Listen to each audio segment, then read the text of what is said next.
asonsi nangphan sengparong jila ng kaidengpi Kanghon doan pajir nangphan kechokche doji mantune seng chediya seroi thek nangji Kanghon la nepenang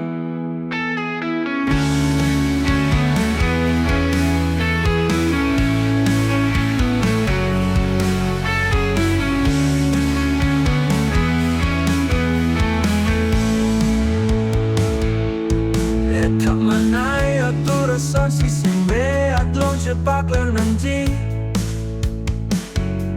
munthi nangne rupha bang jutap alamthe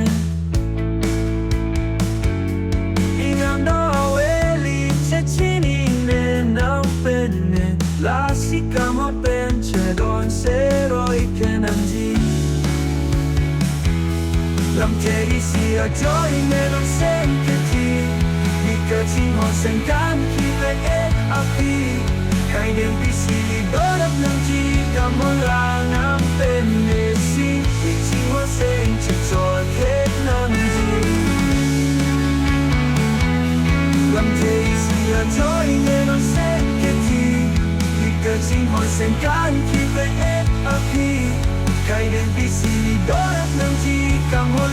nangphan seng chechokche nangji Murani ne arani reng to reng ni dolongji